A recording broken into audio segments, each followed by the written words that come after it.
Cher Monseigneur évêque, cher Monseigneur Perrier, évêque de Tarbes-Lourdes, chers frères dans l'épiscopat et le sacerdoce, chers pèlerins, chers frères et sœurs. Il y a 150 ans, le 11 février 1858, en ce lieu, dit la grotte de Massabielle, à l'écart de la ville, une simple jeune fille de Lourdes, Bernadette Soubirous, a vu une lumière. Et dans cette lumière, une jeune dame, belle plus que tout. Cette dame s'est adressée à elle avec bonté et douceur, avec respect et confiance. Elle me disait, vous, raconte Bernadette, voulez-vous me faire la grâce de venir ici pendant 15 jours? Lui demande-t-elle. Elle me regardait comme une personne qui parle à une autre personne. C'est dans cette conversion, dans ce dialogue tout empreint de délicatesse, que la dame la charge de transmettre certains messages très simples sur la prière, la pénitence et la conversion.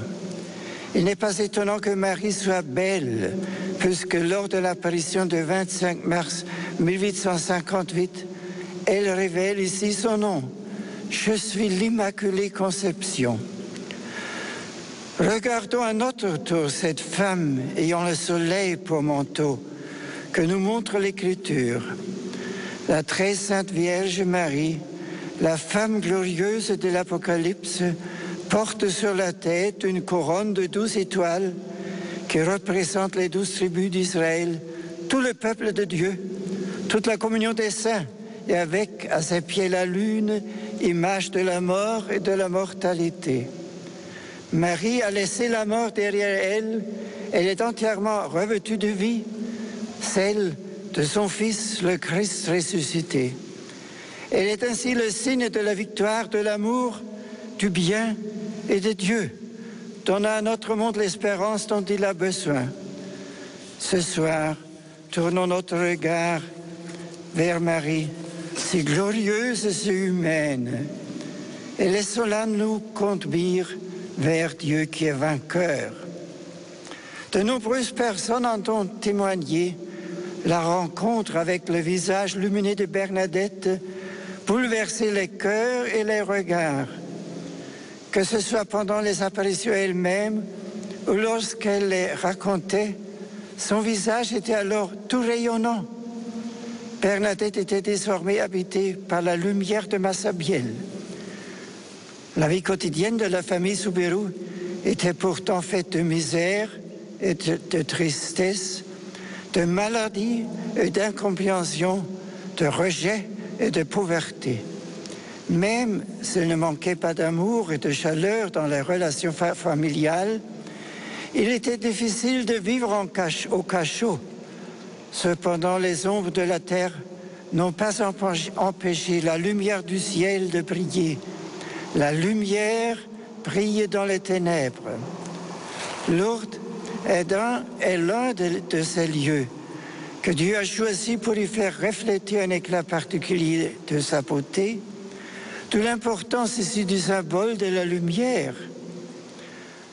Dès la 4e apparition, Bernadette, en arrivant à la grotte, allumait chaque matin un cierge béni et le tenait dans sa main gauche tant que la Vierge se montrait.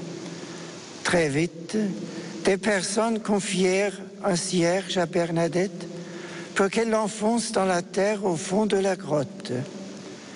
Très vite aussi, des personnes déposèrent des cierges en ce lieu de lumière et de paix. La Mère de Dieu fit elle-même savoir qu'elle agréait l'hommage touchant de ce milieu de flambeaux qui depuis lors éclaire sans fin pour glorifier le rocher de l'apparition. Depuis ce jour devant la grotte, nuit et jour, été comme hiver, un buisson ardent brille, embrassé de la prière des pèlerins et des malades qui expriment leurs préoccupations et leurs besoins, mais surtout leur foi et leur espérance. En venant en pèlerinage ici à Lourdes, nous voulons entrer à la suite de Bernadette dans cette extraordinaire proximité entre le ciel et la terre qui ne s'est jamais démentie et qui ne cesse de se consolider. Au cours des apparitions, il est à remarquer que Bernadette prit le chapelet sous les yeux de Marie, qui se joint à elle pour la doxologie. Ce fait confirme le caractère profondément théocentrique de la prière du chapelet. Alors que nous prions le chapelet, Marie nous offre son cœur et son regard pour contempler la vie de son Fils, le Christ Jésus. Mon vénéré prédécesseur Jean-Paul II est venu à 2 reprises ici à Lourdes. Dans sa vie et dans son ministère, nous savons combien sa prière s'appuyait sur l'intercession de la Vierge Marie. Comme beaucoup de ceux qui l'ont présidé sur le siège de Pierre, lui aussi a vivement encouragé la prière du chapelet. Il l'a fait entre autres d'une manière tout à fait singulière, en enrichissant le Saint-Rosaire avec la méditation des mystères lumineux. Ceux-ci sont d'ailleurs représentés sur la façade de la basilique dans les nouvelles mosaïques inaugurées l'an dernier. Comme avec tous les événements de la vie du Christ, qu'elle gardait et méditait dans son cœur. Marie nous fait comprendre toutes les étapes du ministère public comme partie intégrante de la révélation de la gloire de Dieu.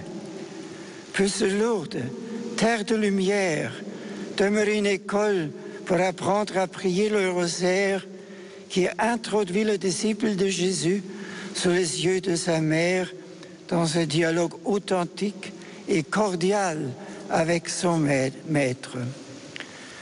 Par la bouche de Bernadette, nous entendons la Vierge Marie nous demander de venir ici en procession pour prier avec simplicité et ferveur.